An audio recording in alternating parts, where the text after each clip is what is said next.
Alhamdulillahi ad-daim baqa'uh al-lazim qada'uh al-thaqib burhanuh al-ghalib sultanuh alladhi ayyada ad-dina ba'dama wallat wulatuh wastawlat udatuh wa tada'da'at a'wanuh wa tasa'sa'at arkanuh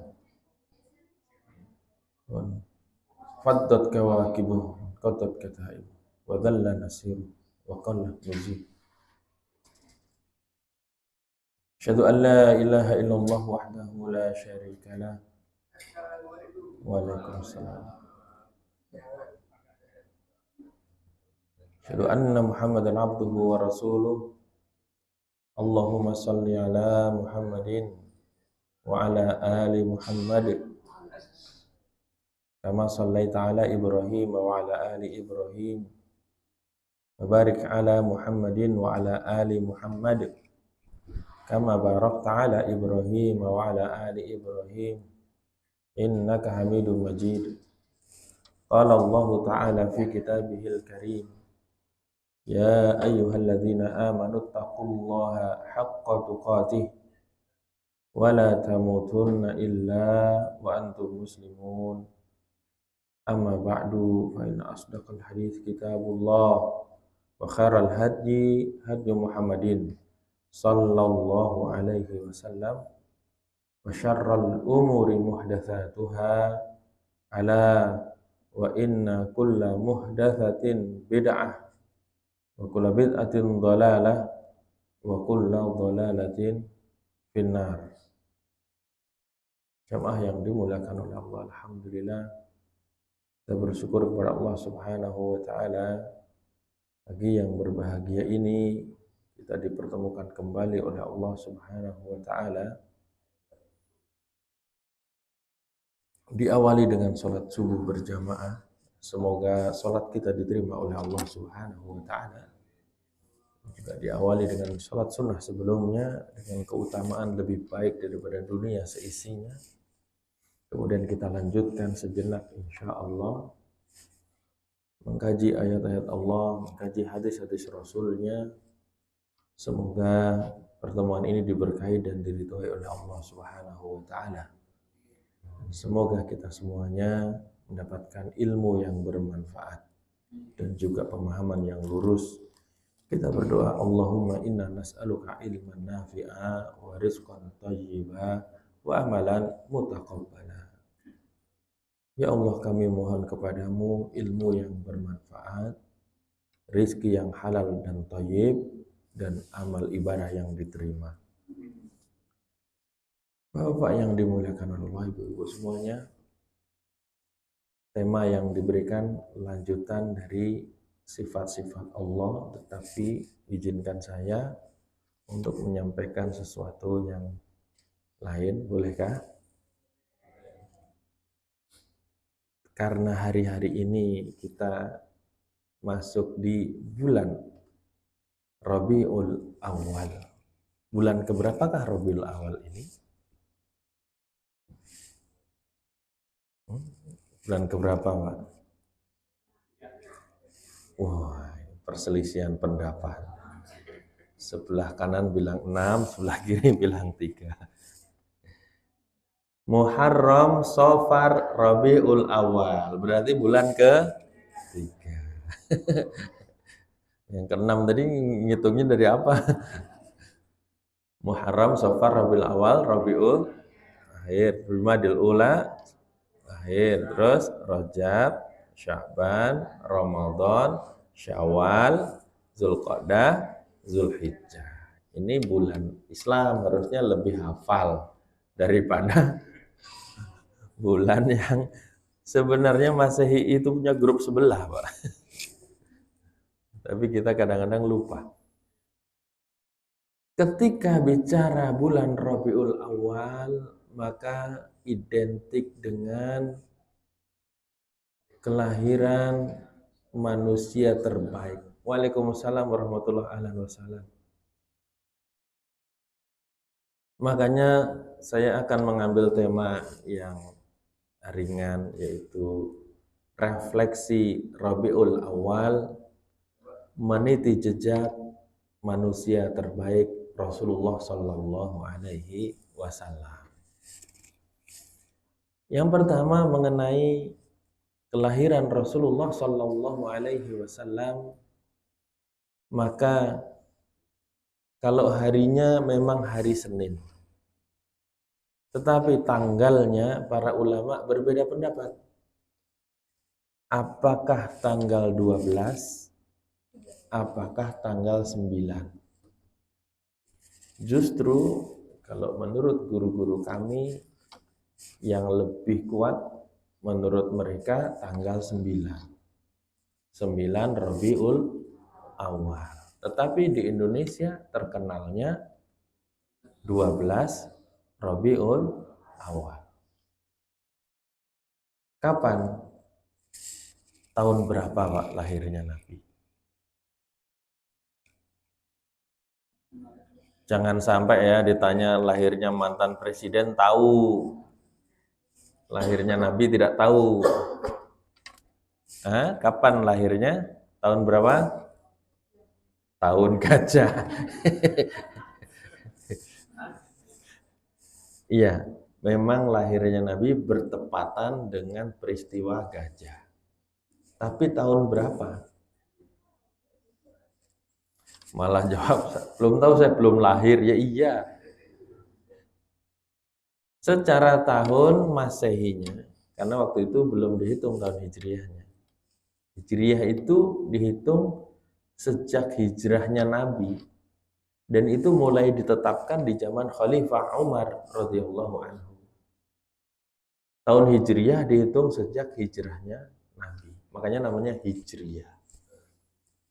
Nabi dilahirkan secara Masehi tahunnya adalah 571. Berapa? Ingat-ingat. Tahun berapa? 571 Masehi.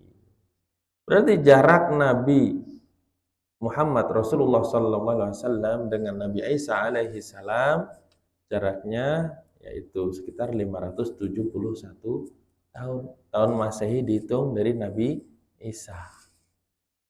Jarak kita dengan Nabi Isa berapa? Ya jelas 2025 pakai mikir. Namanya tahun Masehi 2025. Dengan Nabi jarak kita sekarang sudah 1447 secara Hijriah. Kalau Masehi mungkin berapa ya? Tentunya lebih kurang karena setiap 100 tahun ada beda 3 tahun antara tahun Masehi dengan tahun Hijriah. Setiap 100 tahun bedanya 3 tahun. Kenapa? Kalau Masehi itu kan 30 sampai 31.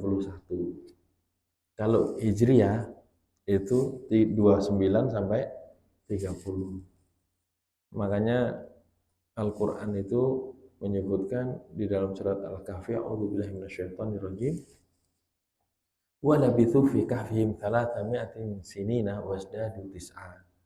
Dan mereka tinggal di dalam gua itu selama 300 ditambah 9. Oh, kok redaksinya begitu? 300 ditambah 9. Al-Quran itu pasti ada hikmahnya, satu hurufnya pasti ada hikmahnya. Kenapa tidak disebutkan 309 gitu? Ternyata diteliti begini. Dihitung secara tahun Masehi, mereka itu tinggal di dalam gua itu 300 tahun. Dihitung secara Hijriah, mereka tinggal di dalam gua itu 309 tahun. Masya Allah. Intinya antara kita dengan Rasulullah jaraknya sudah 1440 sekian tahun. Nah, perjalanan waktu yang sangat panjang, 1400-an tahun itu, ada orang yang masih lurus, berada di atas jalannya Rasul, tegak, istiqomah, di atas Shiratal Mustaqim.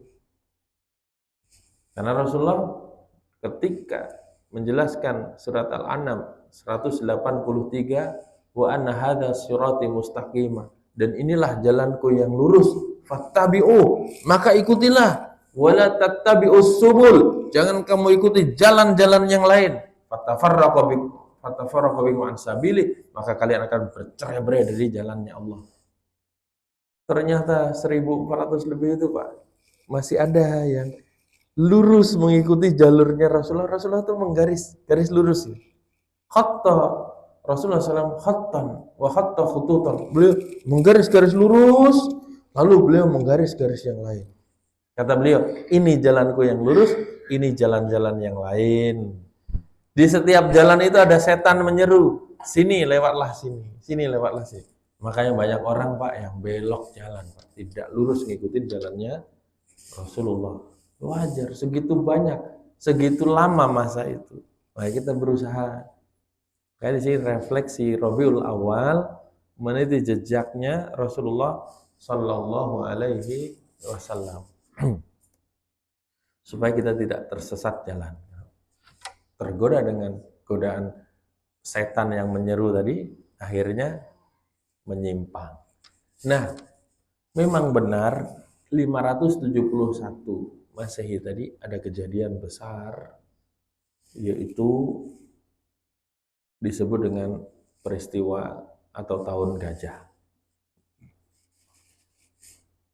Ada seorang, sebenarnya dia bukan raja, tetapi dia itu komandan pasukan yang dikirim oleh Raja Najasyi untuk menaklukkan Yaman. Kalau Raja Najasyi itu asalnya adalah Habasyah. Habasyah itu di mana?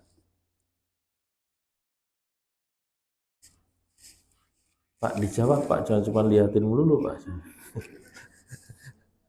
Habasyah itu di Afrika, tepatnya di Ethiopia kalau sekarang. Jadi dulu udah maju mereka. Mesir itu udah maju tuh, Afrika Selatan. Raja Najasyi mengutus 2 komandan untuk menaklukkan Yaman, kan tinggal nyebrang tuh, satu deket ya antara Ethiopia sama ini, sama daratan Jazirah Arab itu, mereka nyebrang. Ada namanya Abraha, ada satu lagi saya lupa. Nah, ribut terus nih 2 komandan. Akhirnya Abraha ini nantang duel. Siapa yang menang, dia yang mimpin. Aslinya Abraha kalah, tapi curang. Dibunuhlah lawannya itu dengan cara curang, terus menang. Najasyi marah, tetapi si Abraha berusaha menghiburnya. Akhirnya Abraha ini orangnya jahat, kejam, bengis, sadis. Dia dalam rangka untuk meredam kemarahan Najasyi, dia bilang, akan saya bangunkan gereja terbesar di Arab ini, di Yaman waktu itu. Dulu satu Pak, Arab, Jazirah Arab itu antara Yaman, Saudi, nggak ada batas-batasnya. Orang Yaman kalau mau pergi ke Saudi nggak usah pakai visa zaman dulu. Kayak orang Indonesia mau ke Malaysia zaman dulu pakai visa nggak Pak? Nah, pembatasan wilayah itu sebenarnya melemahkan kaum muslimin. Ya. Melemahkan kaum muslimin, jadi membatasi hubungan. Ya. Nah, itu juga setelah diteliti, pembatasan wilayah, pergi ke sana harus pakai paspor, visa, ini itu, kalau sesama negara Islam. Itu sebenarnya upaya orang-orang kafir itu untuk memecah belah kaum muslimin sebenarnya. Orang Yaman mau ke Saudi susah payah, mau orang Qatar mau ke Saudi susah payah. Mereka itu masih berkeluarga dan satu jalur gitu. Nah intinya apa namanya, di zaman dulu tidak ada batas-batas itu. Ya. Oke, kita lanjutkan. Abraha tadi orangnya curang, terus dia bilang mau membangun gereja terbesar untuk menghibur si Najasyi itu. Benerlah dibangun. Dia membangun bangunan yang sangat besar, disebut Al-Qolis. Saking tingginya orang tuh kalau melihat itu kopiahnya hampir jatuh. Disebut Al-Qolis. Disebutkan dalam tafsir Ibnu Katsir ya. Nah dia bilang gini, nanti orang-orang akan kita undang untuk ibadah ke sini. Kiblatnya orang-orang akan kita pindah ke sini gitu. Mendengar itu orang Arab nggak terima. Ka'bah Baitullah kebanggaan mereka mau disaingi, mau dialihkan ke Yaman. Dihancurkan Pak sama orang Arab. Sama sebagian orang Arab nih dihancurkanlah bangunan yang dibangun oleh Abraha tadi. Marahlah dia. Marah pengen balas dendam. Pengen menghancurkan Ka'bah. Jadi ada kronologinya sebenarnya ceritanya. Tidak serta-merta dia pengen menghancurkan Ka'bah. Ya. Dan dia punya pasukan besar dan juga punya gajah. Maka disebutkan pasukan bergajah. Gajahnya ada berapa? Ada yang bilang 1, ada yang bilang 30, ada yang bilang 100, ada yang bilang banyak,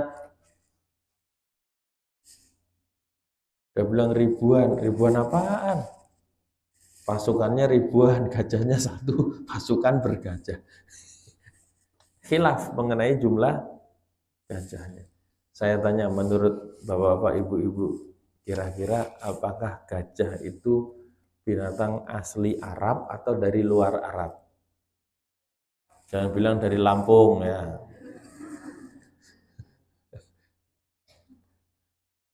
Dari luar Arab.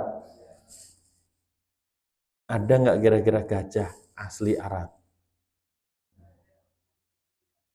Kalau onta ya. Onta.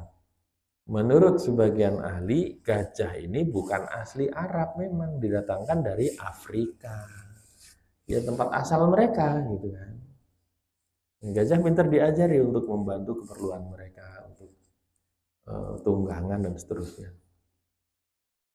Nah, Abraha pengen menyerang, menghancurkan Ka'bah dengan membawa pasukan, terus disertai ada gajahnya. Jahat Pak Abraha ini. Semua daerah yang dilewati, dijarah, dirampas, dibantai. Semua dari Yaman ke Mekah. Dulu teman-teman kalau mau pergi umroh, kalau nggak naik pesawat, mereka naik bis dari Yaman ke Mekah itu perjalanan sekitar 12 jam. Jalanan darat. Ya. Antara Yaman sampai Yaman Son'a ya, Yaman yang ibu kotanya, sampai Saudi itu sekitar yang Mekah Madinah ya sekitar 12 jam. Nah, itu kan perjalanannya kan lama kan, berarti membawa pasukan itu melewati semua yang dilewatin itu dirampas, dijarah. Sampailah satu wilayah sebelum masuk kota Mekah. Di situ ada tempat penggembalaan onta.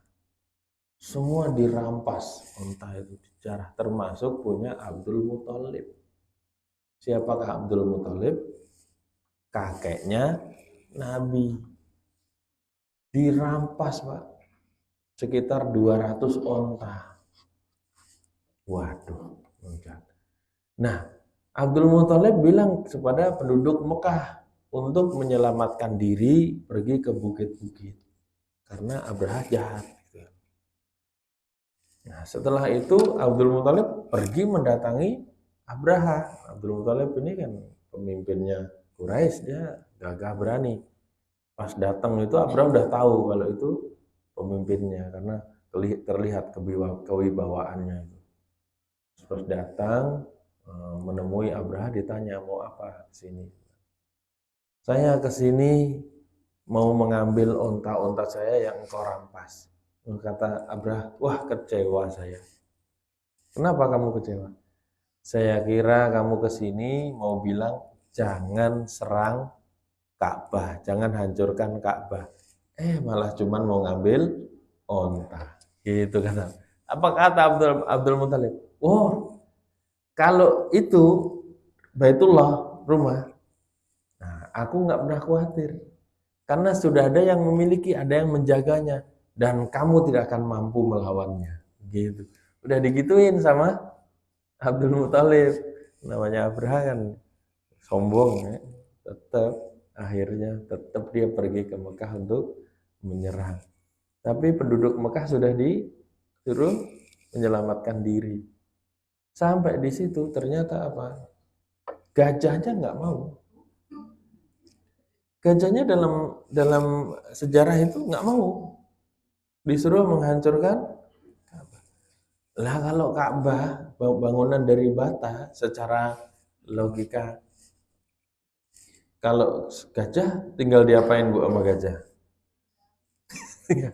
Tinggal ditabrak aja ya, diseruduk aja, ibaratnya begitulah secara.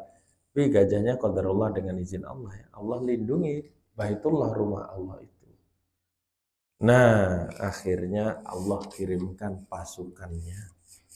Salah satu pasukan Allah itu adalah burung. Burung yang datang berbondong-bondong. Masing-masing burung membawa 3 batu.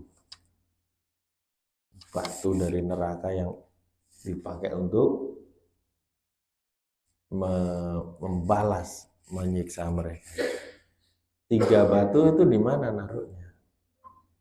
Burung. Kaki apa tangan, Pak? Di dalam tafsir Ibnu Katsir disebutkan begitu. 1 di paruh, 2 di kaki. Dan batu itu dijatuhkan ke siapa? Sudah ditandain. Untuk masing-masing orang dari pasukannya Abraha. Maka kemudian mereka bergelimpangan, binasa, ingin menghancurkan rumah Allah. Ya tidak mungkin. Walam yakun lahu kufuwan ahad. Allah itu tidak ada yang setara dengannya, tidak ada yang menandinginya. Kejadian ini terjadi pas di tahun lahirnya manusia paling mulia, Rasulullah Sallallahu Alaihi Wasallam. Nah, beliau sedang ada di kandungan. Ibunya namanya Aminah, bapaknya namanya Abdullah, manusia paling mulia dari nasab paling mulia. Aminah juga begitu, menikah. Pas sudah hamil, qadarullah, Abdullah dipanggil oleh Allah, meninggal. Jadi Rasulullah itu lahir sudah tidak punya bapak. Yang nggak punya bapak namanya yatim. Ini orang-orang masih punya bapak tidak? Berarti yatim semua ini. Kakek yatim nggak ada, Pak, kakek yatim. Rasulullah itu lahir bapaknya udah nggak ada. Nah, lahir kasih kabar gembira kepada kakeknya Abdul Muthalib. Senengnya Masya Allah, orang Arab tuh kalau punya anak laki, sumpah cucu laki seneng. Dikasih nama, dapat ilham dari Allah, nama yang belum pernah dipakai sebelumnya, namanya Muhammad atau Ahmad. Masya Allah. Nah, kejadiannya dari awal beliau lahir itu, orang Arab yang tinggal di perkotaan dulu biasa mencari orang yang menyusui anaknya dari kampung. Nah, ada satu keluarga yang mencari anak untuk disusuin dari Bani Sa'ad, namanya Halimah. Dia belum dapat. Ada ini Muhammad nih orang pada nggak mau ngambil karena yatim. Akhirnya diambillah sama Halimah dengan izin Allah tentunya. Tadi waktu berangkat itu keledainya itu kurus, kering gitu, ontanya gitu. Pas ngambil Rasulullah, pas pulangnya, wah jadi ini, jadi gemuk, jadi susunya penuh. Dari awal sudah dapat berkah. Pulang, terus diasuh, dirawat, disusuin. Makanya kalau di Arab sering ada saudara sesusuan itu Pak. Dulu kami waktu teman-teman yang kesana bawa keluarga itu, akhirnya kalau ada yang lahiran itu nanti saling menyusui biar jadi saudara. Kalau sudah disusuin, namanya saudara sesusuan, nggak boleh nikah, mahram. Tapi nyusunya dalam fikih minimal tuh 5 kali dan sampai kenyang. Nah, Muhammad kecil ini ada saudara susunya anaknya Halimah sedang bermain-main, tiba-tiba datang dua orang, langsung membelah dadanya ini, Muhammad kecil ini. Dibelah dadanya, melihat hal itu, saudara susunya itu ketakutan, lari panggil ibunya. Ibu, mama, apa yang dilakukan orang-orang kepada saudaraku itu? Halimah lari, ketakutan apa yang terjadi. Pas sampai itu sudah pulih, nggak ada bekas. Ternyata tadi ada 2 malaikat datang membelah dada Rasulullah waktu kecil, mengeluarkan sesuatu dari tubuhnya, tempat bercokolnya setan. Maaf, ini berlaku khusus untuk malaikat dan nabi saja. Kalau ada anak yang nakal dan tengil, jangan ya.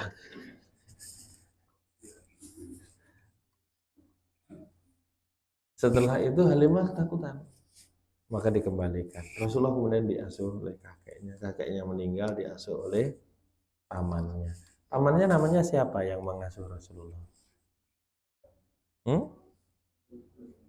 Abdul Muthalib kan kakeknya. Abu Thalib. Dari kecil ternyata sudah ada tanda kenabian itu. Usia bertambah ketika remaja sekitar 12 tahun. Rasulullah itu diajak oleh pamannya ini untuk berdagang ke negeri Syam. Orang Arab dulu Bu kalau dagang negeri Syam atau ke Yaman. Kalau ke atas ke bawah Yaman. Yaman udah maju juga dulu. Saya sering ke namanya Babul Yaman. Di tengah kota Son'a itu ada benteng. Itu benteng dari zaman dulu banget. Sekarang malah jadi pasar antik. Di tengahnya itu ada masjid yang dibangun sahabat Mu'ad bin Jabal. Zaman dulu kan yang diutus ke Yaman untuk dakwah ke negeri Yaman sahabat Mu'ad. Saya masuk mau sholat, lah kok adzannya beda, adzan Syiah. Akhirnya nggak jadi saya. Oh di Yaman dikuasain Syiah. Ya, saya cari masjid lain. Yaman sudah maju, termasuk saya pernah pergi ke kota namanya Shibam. Itu kota tua dari zaman dulu banget. Bangunan-bangunan tua itu masih ada. Cuman kalau Shibam itu sudah mendekati Hadramaut. Nah, intinya orang dulu berdagang kalau nggak ke negeri Yaman, ke negeri Syam. Makanya ada rihlatas syita iwas saif. Pergi musim dingin dan musim panas. Waktu pergi ke negeri Syam untuk berdagang. Negeri Syam ini mana? Syam itu mana? Pak jangan cuma pondok gede melulu tahunya Pak, sekali-kali. Negeri Syam itu kalau sekarang jadi 5 negara. Palestina, Suriah, Lebanon, Yordan, sebagian Irak, sebagian aja. Itu semua dulu itu namanya Syam, negeri yang diberkahi. Abu Thalib mengajak ponakannya ini yang dianggap seperti anaknya sendiri pergi. Tapi mampir ke tempat seseorang pendeta yang menjadi temannya, namanya Buhairah. Buhairah ngelihat tanda-tanda. Di dalam sejarah disebutkan kalau mereka berjalan itu dinaungi oleh awan, tidak kepanasan. Terus untuk memastikan, dilihat sama Buhairah, di dalam tubuh Nabi itu ada tanda cincin kenabian. Makanya waktu sahabat Salman Al-Farisi radhiyallahu anhu memastikan dia nabi atau bukan, yang disebutkan dalam Alkitab itu kan 3. Rasulullah itu tidak menerima hadiah. Rasulullah tidak menerima sedekah. Rasulullah menerima hadiah dan ada cincin kenabian. Dipastikan dalam tubuhnya. Buhairah tahu itu, padahal umur masih 12. Kata dia, jangan kamu bawa ke sana. Nanti takut orang-orang sana membahayakan dia. Kalau tahu ternyata nabinya itu dari orang Arab. Pak, Yahudi Nasrani, Bani Israel itu, mereka tahu di dalam kitab itu akan diutus nabi bernama Ahmad atau Muhammad di akhir zaman. Mereka menunggu-nunggu. Mereka kira akan turun, akan muncul dari Bani Israel. Lah kok ternyata dari Arab. Mereka dengki. Justru ingkar setelah tahu kebenaran itu. Kan gini, Pak. Nabi Ibrahim punya anak Ismail. Punya anak lagi Ishak. Ismail nanti turun jadinya orang-orang Arab nih. Abdul Hashim, Abdul Muthalib, Abdullah, Muhammad. Yang Ishak, Yakub, Yusuf, terus dari mulai Yakub ini, Yakub itu nama lainnya itu Israel. Israel itu kalau bahasa Arab artinya Abdullah. Ini Yakub, Bani Israel. Israel itu Yakub, Nabi Yakub. Turun, nanti ada Nabi Musa, turun lagi nanti ada Nabi Isa. Dia tunggu. Maunya mereka itu nabi terakhir dari Bani Israel. Ternyata dari Arab. Sedikit selingan. Ada manusia yang nasabnya paling mulia. Siapakah itu? Dia nabi, bapaknya nabi, kakeknya nabi, buyutnya juga nabi. Siapa? Ayo siapa? Ini ada nggak yang di sini kiai, bapaknya kiai, kakeknya kiai, buyutnya kiai, panggilnya Gus. Itu udah bagus. Ini nabi. Nabi siapa? Namanya Nabi Yusuf. Nabi Yusuf itu nabi. Bapaknya namanya Yakub, nabi juga. Kakeknya namanya Ishak, nabi juga. Buyutnya namanya Ibrahim. Sudah nasab terbaik itu Nabi Yusuf. Bani Israel menunggu-nunggu nabi terakhir dari mereka. Ternyata dari Arab. Loh, kedengkian, kebencian mereka itu dari dulu udah sampai sekarang. Apalagi di Indonesia ini, yang nggak suka bau-bau Arab dibilang kadrun, kadal gurun. Bagaimana orang bisa membenci dengan alasan tidak jelas? Padahal membenci orang Arab yang menjadi sahabat Rasulullah, terutama orang Ansor, kata Rasulullah, ayatul imani hubbul ansor. Tanda keimanan adalah mencintai orang-orang Ansor. Wa ayatul munafiki, tanda-tanda munafik adalah bughdul ansor, membenci orang-orang Ansor. Ya sama kalau membenci ajaran Islam yang dibawa oleh Rasulullah. Karena ada tokoh Islam Indonesia ketika kedatangan tokoh dari Arab, dibilang Islam di sini lebih bagus daripada Islam di Arab sana. Ya bilang gitu ya, lebih damai gitu. Kata itu ulama dari Arab, kalau gitu kenapa nabinya nggak orang Jawa aja dulu? digituin. Ya Allah sudah tahu, Allah sudah memilih. Tidak boleh kedengkian, kebencian itu menghalangi seorang untuk menerima kebenaran. Nah, sampai situ. Rasulullah nggak jadi pergi ke negeri Syam. Karena untuk keselamatannya. Usia bertambah terus. Dari kecil sudah dilindungi, sudah dijaga oleh Allah. Karena Rasulullah itu, beliau adalah maksum. Apa itu maksum? Ya, dilindungi dari dosa, kesalahan. Di sini ada nggak yang maksum? Namanya, ya kan? Dia kayaknya nggak melakukan dosa atau melakukan. Wallahu a'lam. Kalau Rasul kecil, beliau kan mengembala kambing. Semua nabi itu rata-rata pengembala kambing. Ini ada yang kecilnya Angon nggak? Pak Muki Angon nggak dulu Pak kecil Pak?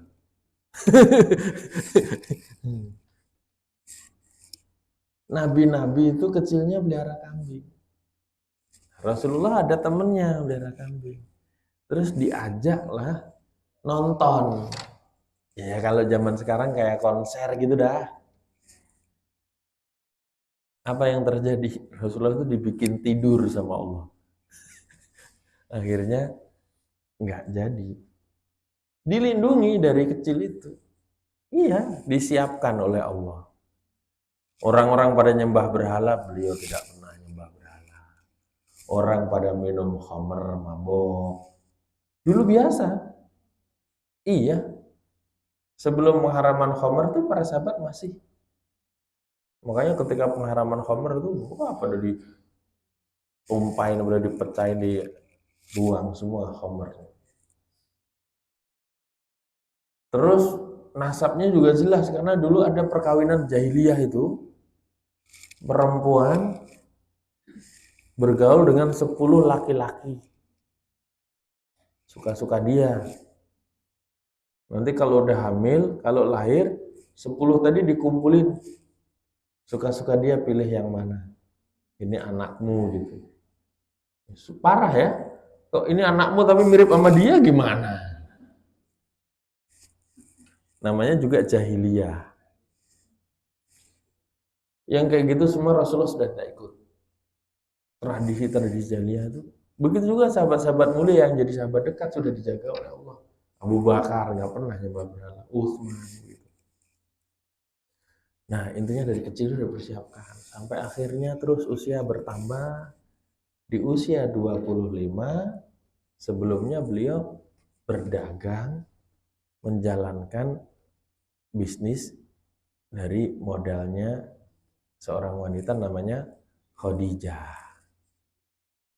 Hingga akhirnya nanti mereka menikah. Nih Bu, kalau kita teliti sejarah lebih detail, berapakah usia Khadijah waktu itu ketika menikah? Berapa Bu?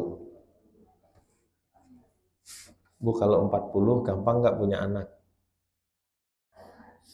Susah ya? Dikurangin langsung. Dalam sejarah memang banyak versi. Ada saya pernah mendapatkan dari riwayat yang derajatnya sampai Hasan itu, bahwa usia Khadijah waktu itu 27 tahun. Ya namanya sejarah kan. Versinya berbeda-beda. Ya di Indonesia sejarah Wali Songo setelah diteliti nggak kayak yang kita dengar. Mana ada wali jaga sungai Jogokali bertapa. Bertapa kan nggak sholat Pak. Tongkatnya bertambah panjang. Lihat kolang kaling ditunjuk jadi emas. Oh penak caranya. Gak usah kerja. Habis bertapa. Nah cerita-cerita itu perlu diteliti ulang. Termasuk ini sejarah. Bahkan Aisyah radhiyallahu anha ketika dinikah oleh Rasulullah usianya berapa ini juga khilaf. Ada yang 6 atau 9, ada yang 15, ada yang 18. Iya. Nah, intinya begitulah. Karena nanti kalau 40 kan punya anaknya mungkin udah agak susah ya. Wallahu a'lam. Jelas kemudian punya anak kan dengan Khadijah. Usia 25. Terus berjalan hingga menjelang usia 40, beliau itu mencari petunjuk. Sering beruzlah, menyendiri, bertahanus di sebuah gua. Namanya Gua Hiro di Jabal Nur. Alhamdulillah saya sudah pernah masuk Gua Hiro itu, replikanya ya kan. Ngapain naik-naik? Di sana ada museum namanya Museum Wahyu. Jadi kalau ke sana bolehlah jalan-jalan ke Museum Wahyu, nanti dikasih tahu perjalanannya Wahyu itu seperti apa. Itu di Jabal Nur. Di atas museum itu ada gunung, nah itu nanti di situ ada Gua Hira. Nanti insya Allah tahun 2030 mau dibangun traflik itu, kereta gantung ke Jabal Nur. Itu ngelewatin Gua Hira itu. Ya, semoga nanti pas peresmian saya diundang ya kan. Ya namanya juga semoga ya kan. Ya, Saudi berencana itu 2030 membuat kayak Taif. Taif kan ada kereta gantung tuh, panjang tuh 4 kilo. Nah, disitulah Rasulullah itu prosesnya lama Pak, hampir 3 tahun mencari petunjuk. Dan Gua Hira itu gua sini, terus di belakang itu ada lubangnya. Itu ternyata lurus ke Ka'bah itu lubang itu. Di situ beliau mencari petunjuk, bertahanus. Wah, bekal nanti habis pulang lagi, situ lagi. Sampai akhirnya ya,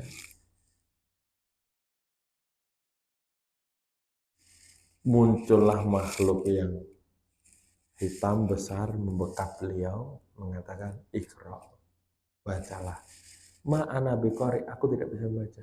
Iqra, bacalah. Aku tidak bisa membaca. Iqra bismi rabbikal ladzi khalaq, khalaqal insana min 'alaq.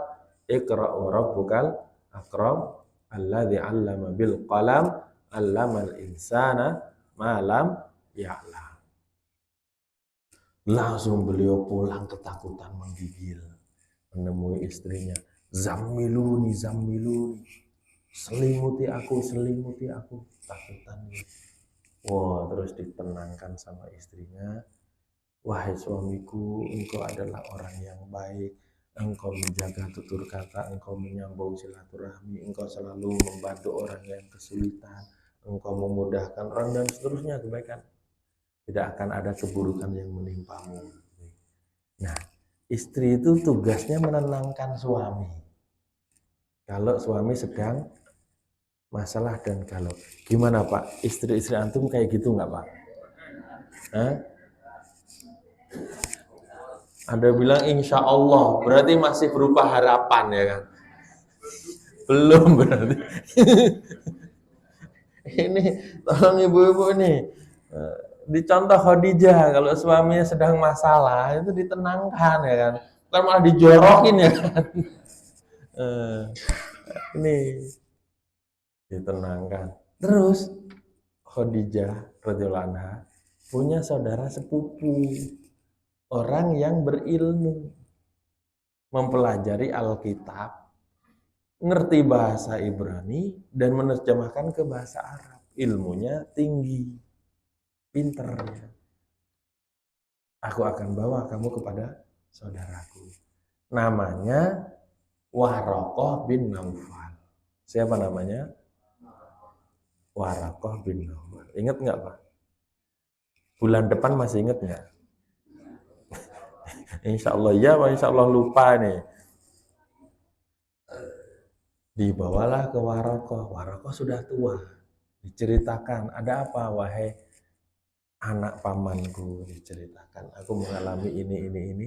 Apa jawabannya? Ini adalah namus yang dulu pernah mendatangi Musa. Maksudnya malaikat Jibril yang dulu pernah mendatangi Nabi Musa. Dia bilang, engkau akan menjadi orang yang besar dengan hal itu. Terus Sekiranya aku masih muda dan kuat, aku pasti akan membela kamu saat kamu nanti diusir oleh kaummu. Kaget Rasulullah. Apa orang seperti aku akan diusir? Kata Waraqah, tidak ada orang membawa seperti yang kamu bawa, pasti akan diusir oleh kaumnya. Lah kan Nabi heran, karena selama ini beliau adalah Al-Amin. Manusia yang paling dipercaya. Bakal diusir? Nah, itu awal. Terputus sekian lama tidak turun wahyu, hingga Nabi akhirnya timbul kerinduan untuk mendapatkan wahyu. Akhirnya turunlah surat yang kedua. Turun yang kedua itu A'udzubillahi minasyaitonirrajim. Ya ayyuhal muddatsir qum fa'anzir wa rabbaka fakabbir wa thiyabaka fatahhir warrujza fahjur wa la tamnun tastakthir wa li rabbika fasbir. Hafal belum Ibu-ibu? Bapak gimana nih? Itu turun yang kedua. Berikutnya nanti menurut para ulama turun yang ketiga itu surat Al-Fatihah. Ketika turun Al-Alaq beliau diangkat menjadi nabi. Ketika turun Al-Mudathir beliau diangkat jadi rasul. Terus sampai nanti akhirnya suruh dakwah wa anzir ashiratakal aqrabin. Dan berikanlah peringatan kepada keluarga dekatmu. Rasulullah itu awalnya dakwah sembunyi-sembunyi. Ya, orang-orang terdekatnya. Nah tadi menurut sebagian ketika Waraqah mengatakan begitu nggak lama meninggal beliau. Itu menunjukkan beliau beriman. Karena kan membela Nabi. Cuman akhirnya yang kita dengar dalam sejarah setelah Rasulullah beriman dari laki-laki dewasa. Yang pertama beriman istrinya tentunya kan dari kalangan wanita. Laki-laki dewasa adalah Abu Bakar. Kalau dari anak muda adalah Ali. Ali itu dekat sama Rasulullah kan saudara sepupu dan dulu kan diasuh bersama. Rasulullah kelihatan sama Ali sholat sama Khadijah. Nanya, apa yang kamu lakukan?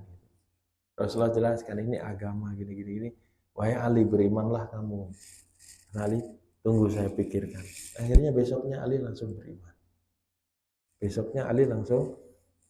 Wahai Ali yang dari kalangan muda yang pertama kali masuk orang dekat. Terus sampai akhirnya nanti Rasulullah disuruh memberi peringatan kepada keluarganya. Dia kumpulkan keluarga dekatnya, Bani Hashim, Bani siapa itu kumpulan untuk dikasih tahu ajaran Islam. Sebelumnya Rasulullah menguji dulu, wahai jamaah. Apa ini Pak? Tandanya sudah ini nih.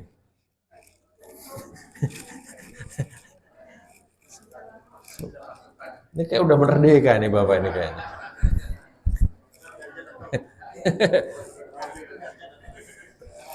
Tadi itu bapak-bapak masuk ke masjid itu pandangan lurus ke samping ya kan.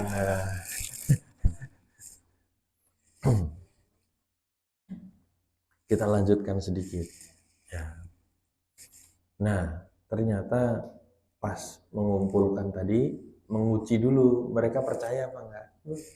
Kalau saya katakan di balik bukit itu ada pasukan yang akan menyerang kalian, apakah kalian percaya? Ya, kami percaya engkau adalah anak yang mulia, putra dari orang yang mulia, tidak pernah berdusta sama sekali nggak pernah dusta Rasulullah. Ibu pernah bohong nggak Bu? Kalau anaknya minta duit bilangnya apa? Ayo, jangan bilang nanti nggak ada beneran loh. Jangan bohong, walaupun dengan anak-anak nggak boleh bohong, orang tua kadang bohong. Anaknya minta diantar kemana? Jangan ke sana ada hantunya, padahal nggak mau nganter. Nah, dalam hal yang apapun Rasulullah nggak pernah bohong kecuali bohong yang dibolehkan. Rasulullah nggak pernah berdusta, makanya mereka percaya. Ternyata ketika mereka percaya, Rasul mengatakan begini, sesungguhnya aku memberi peringatan kepada kalian akan siksa neraka yang pedih. Jadi dikasih tahu suruh masuk Islam, diperingatkan tentang neraka. Pamannya, pamannya juga secara tongkrongannya itu gagah, ganteng, keren, marah. Namanya Abu Lahab. Siapakah nama Abu Lahab? Ya udah, siapa nama istrinya Abu Lahab? Jangan bilang Ummu Lahab ya. Abu Lahab, Ummu Lahab. Wah. Abu Lahab ini paman Nabi, marah dia. Langsung bilang, "Tabban laka ya Muhammad." Itu umpatan yang sangat jelek itu. Celaka kamu wahai Muhammad. Alihada jamak tanah. Apa karena ini kamu kumpulkan kita semuanya? Pengen ngomong kayak gitu tuh, ndakwahin itu. Marah. Nah, makanya turun surat Tabbat yada abi lahabi wa tab. Nah, seterusnya itu. Itu awal dakwah Rasulullah. Rasulullah dakwah sembunyi-sembunyi di sebuah rumah. Rumah siapa namanya? Arkom. Arkom bin Abil Arkom. Yang masuk Islam pertama itu sahabat-sahabat yang dari kalangan lemah, budak gitu. Walaupun ada paman Nabi masuk Islam dulu, Hamzah. Kalangan lemah masuk Islam, disiksa ketahuan sama majikannya. Ada satu keluarga disiksa, kemudian dibunuh. Ibu-ibu, pertanyaan khusus ibu-ibu. Siapakah wanita yang pertama yang syahid di jalan Allah? Siapa namanya? Saya tanya kepada ibu-ibu. Karena kalau saya tanya kepada bapak-bapak, insya Allah bapak-bapak, insya Allah tahu apa tidak tahu. Siapa namanya? Ibunya Ammar. Oh, jangan bilang Ummu Ammar lagi ya. Ibunya Ammar namanya Sumayyah. Suaminya namanya Yasir. Ammar itu anaknya, Ammar bin Yasir. Dibunuh, Pak. Yasir dibunuh, Sumayyah dibunuh. Ammar menyelamatkan diri. Makanya ketika Yasir keluarganya disiksa itu Rasulullah belum bisa apa-apa. Waktu itu cuma mendoakan sabron ala Yasir, bersabarlah wahai keluarga Yasir, fa inna mau'idakum al jannah, karena janji untuk kalian adalah surga. Ada lagi sahabat yang diikat terus ditindih batu besar di padang pasir yang panas. Siapa itu? Bilal.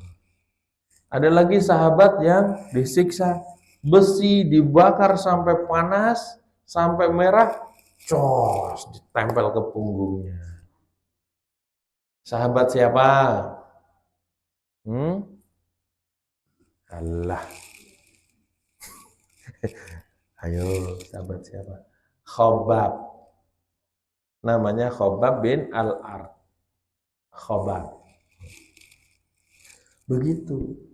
Wah, terjadi kegaduhan di kalangan Quraisy akan ketika munculnya Rasulullah ini. Karena dulu dia nyembah berhala.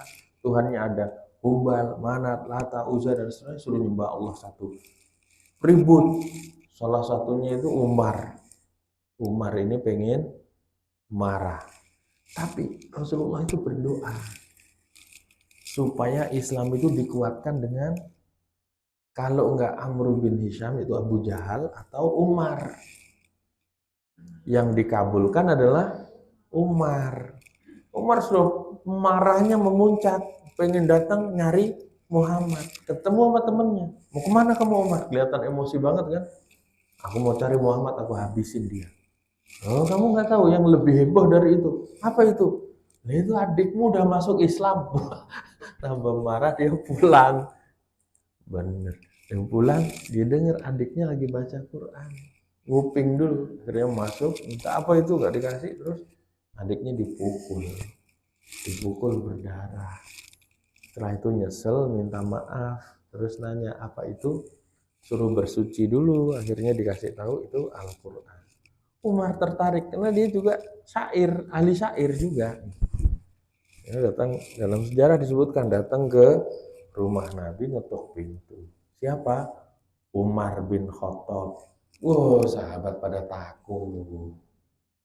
Umar itu gagah berani, tinggi, besar, kuat, pinter, tegas,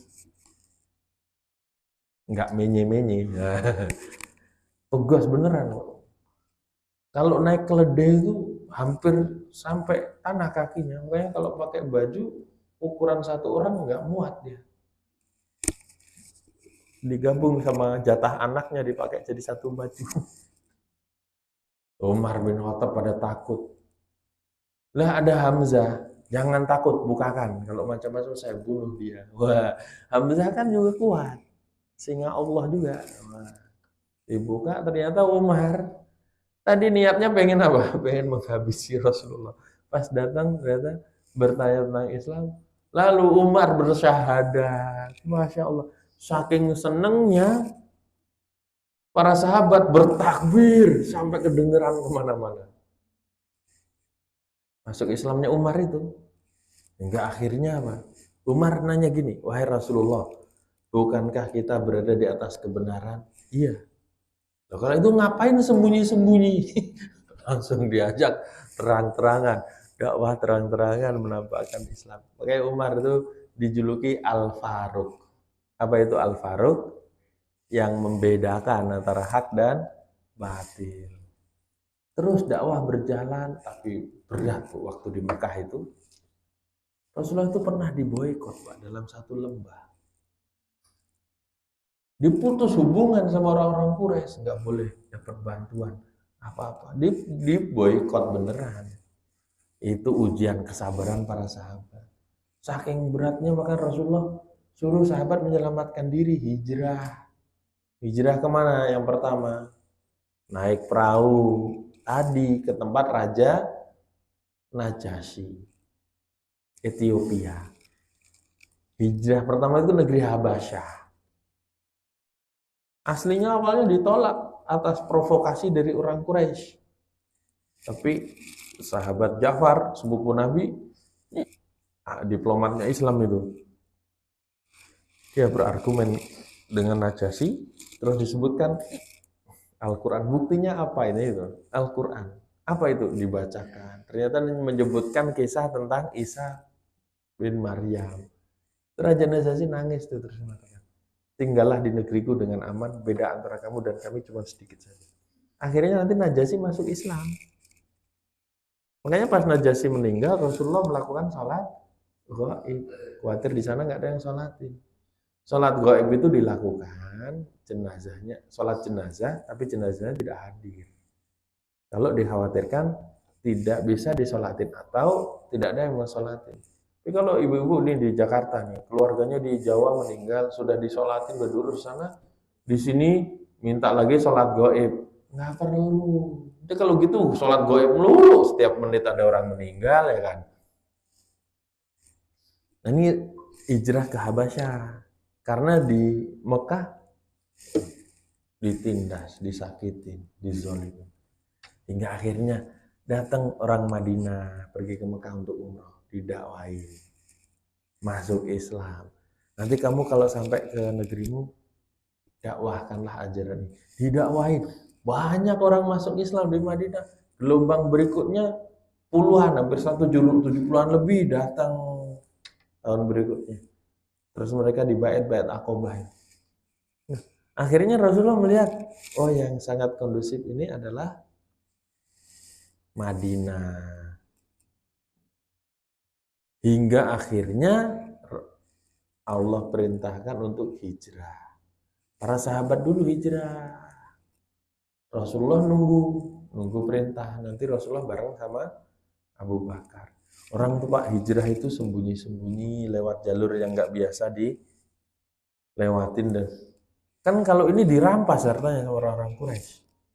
Ada yang datang bawa 3 karung uang emas tuh diambil uangnya waktu lewat ketahuan.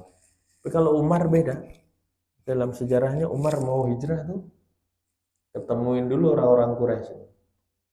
Hai muka-muka yang buruk. Wah, bilang gini, siapa yang pengen istrinya jadi janda, siapa yang pengen anaknya jadi yatim, ini Umar mau hijrah. Lewat jalan yang sana.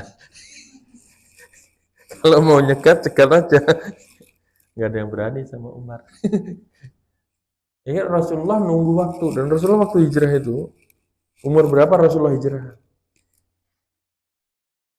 Tadi diangkat jadi Nabi umur berapa? Hah? 40.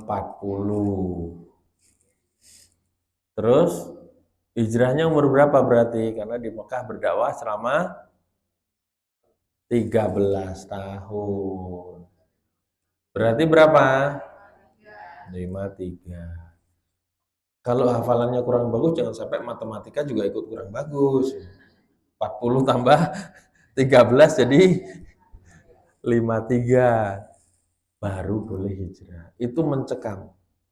Karena mereka sudah berkumpul pengen membunuh Nabi. Wah, pasti dicari. Malam itu sudah rencana pembunuhannya.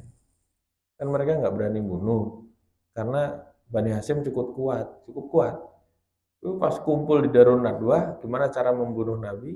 Ada orang tua yang kelihatan berwibawa usul. Kalian pemuda-pemuda Quraisy dari masing-masing kabilah harus ikut membunuh semua supaya nanti nggak bisa balas darahnya kan terpecah-pecah ya kan. Ternyata yang usul itu iblis menyerupai manusia. Yaitu malam itu sebelumnya Rasulullah udah bilang sama Abu Bakar, siapin onta, siapin penunjuk jalan. Tapi bagus ini strateginya itu. Mekah, Madinah. Harusnya kan ke sana arahnya. Ya, Rasulullah ke sini dulu. Sembunyi di sebuah gua 3 hari. Gua apa namanya? Gua apa, Bu? Thur. Gua Thur. Kalau gua Hira tadi menerima wahyu. Ini gua Thur. Sampai lerem karena itu sayembara, siapa yang bisa menangkap dikasih 100 onta. Akhirnya beliau hijrah ke Madinah melalui jalur yang tidak biasa dilalui orang. Terus sampai Madinah. Tiba di Madinah disambut orang Madinah, Masya Allah. Orang Madinah ini baik-baik, Masya Allah. Namanya Ansor. Orang Madinah itu, Ansor artinya penolong. Orang Mekah yang pindah ke Madinah namanya Muhajirin. Ini Muhajirin apa Ansor nih orang-orang nih? Yang asli sini siapa?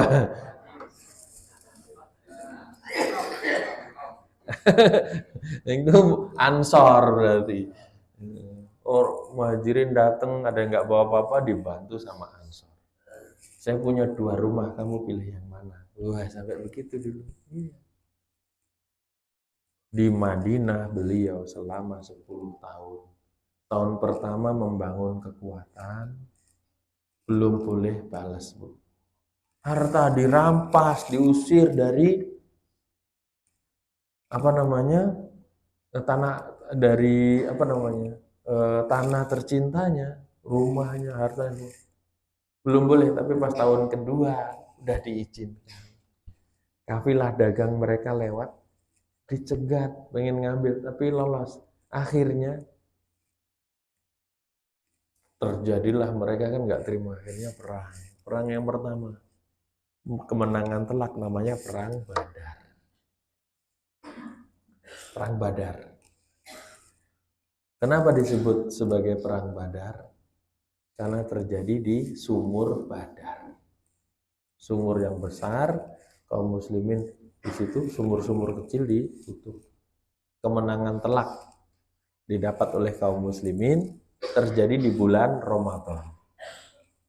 Itu perang pertama, Masya Allah ya. Berikutnya nanti perang lagi, ada perang Uhud dan seterusnya.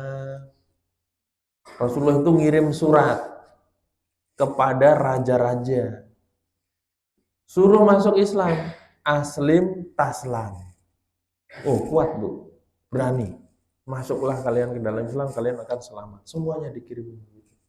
Menunjukkan eksistensi umat Islam waktu itu. Terus sampai akhirnya nanti kota Mekah berhasil direbut kembali. Kabilah-kabilah yang dulu menentang pada masuk Islam, negeri-negeri masuk Islam, ya, ditaklukkan. Sampai di tahun ke-10 Rasulullah SAW wafat. Itu Islam sudah sempurna, paripurna, tidak perlu ditambah, tidak perlu dikurangi. Selama 23 tahun beliau menjadi Nabi dan Rasul, ucapannya menjadi hadis, perbuatannya menjadi hadis, sifatnya menjadi hadis, ketetapannya menjadi hadis. Inilah sekilas tentang Rasulullah Shallallahu Alaihi Wasallam. Nah, konsekuensi kita beriman kepada Rasulullah Shallallahu Alaihi Wasallam, menganggap beliau sebagai Rasul, maka ada 4. Ini sebenarnya kalau dijelasin panjang lebar, saya sebutin saja. 4 nanti tambah 1. Yang pertama, ini konsekuensi syahadat Rasul, iman kepada Rasul. Yang pertama adalah tasdiquhu fima akhbara, membenarkan apa yang diberitakan, disampaikan oleh Rasulullah. Yang pertama. Yang kedua, wa ta'atuhu fima amara, mentaati apa yang diperintahkan oleh Rasulullah. Yang ketiga, wajtinabu manaha anhu wa zajar, dan menjauhi apa yang dilarang dan dicegah oleh Rasulullah. Yang keempat, wala yu'badallah illa bima syara, tidak beribadah kepada Allah kecuali dengan yang disyariatkan. Yang pertama tadi, tasdiquhu fima akhbar, membenarkan apa yang diberitakan, disampaikan oleh Rasulullah.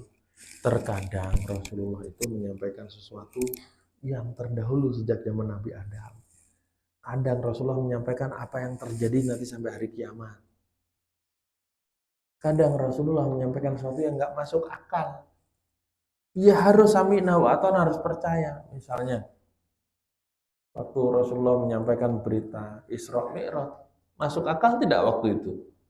Tidak. Tapi kalau dari Rasulullah, kata Abu Bakar, yang lebih tidak masuk akal dari itu, saya akan beriman. Begitu, ini yang pertama. Yang kedua, mentaati apa yang diperintahkan oleh Rasulullah, apapun itu, ringan atau berat. Kalau itu dari Rasulullah, sami'na wa ta'na, sesuai keinginan hawa nafsu atau tidak. Kalau itu perintah Rasulullah, harus lakukan. Semuanya. Ngumpulin harta capek-capek, suruh bayar zakat, misalnya. Zakat cuma 2,5%. Pilih zakat atau pajak nih, ayo orang-orang nih. Zakat sama pajak nggak? 2,5% dijadiin 12% ya nggak sama lah. Ibu kalau masuk tol, bayar tol, ikhlas nggak Bu?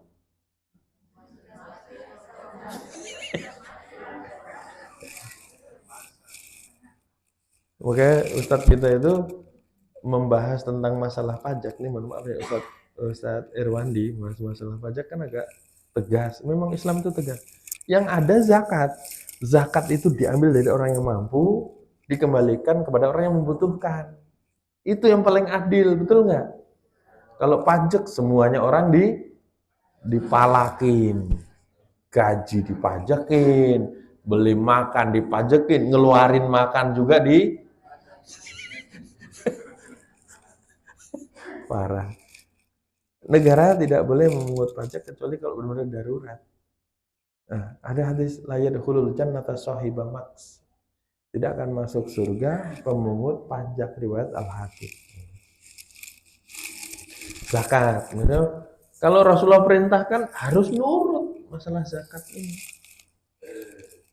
Apa yang Rasulullah larang harus jauhin, apapun itu.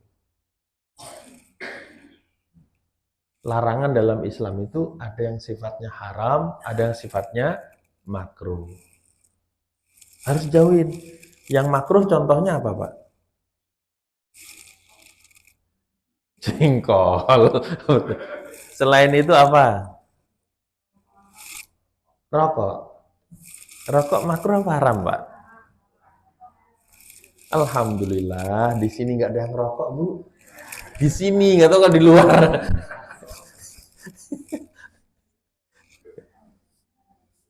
Apa yang dilarang, dicegah Rasulullah, jauhin. Kalau kita mengakui beliau sebagai Rasul. Iya, apapun itu. Kalau mau tahu apa yang diperintah, apa yang dilarang ya baca Quran, baca hadis, belajar, menuntut ilmu. Ilmu itu kalau Allah, kalau Rasul. Yang keempat, tidak beribadah kepada Allah kecuali dengan yang disyariatkan. Ya Rasul, fungsi sebagai Rasul diutus oleh Allah tuh ngajarin manusia ini cara ibadah. Malah bikin cara-cara baru, sama aja tidak menganggap Rasulullah itu ahli bid'ah.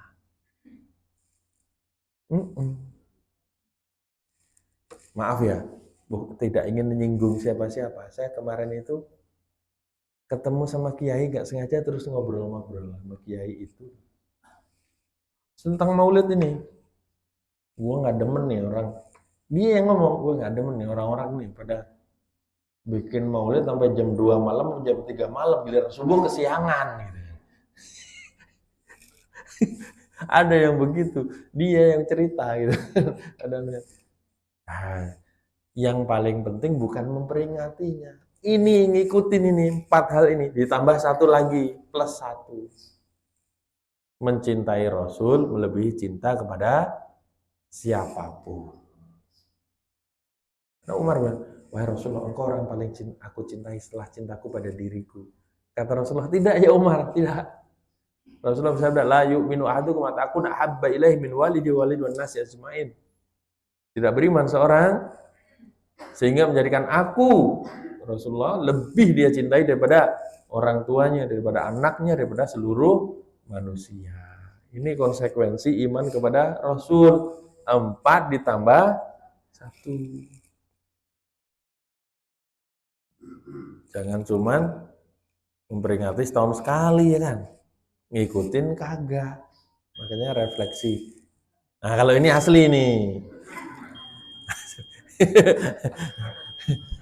Nah, closingnya, bapak-bapak, ibu-ibu sudah pernah membaca sejarah Nabi belum dari awal sampai akhir? Belum? Sudah punya buku sirah Nabi apa belum? Baik. Kalau gitu, tugas. Dan ini wajib. Beli buku sirah Nabi.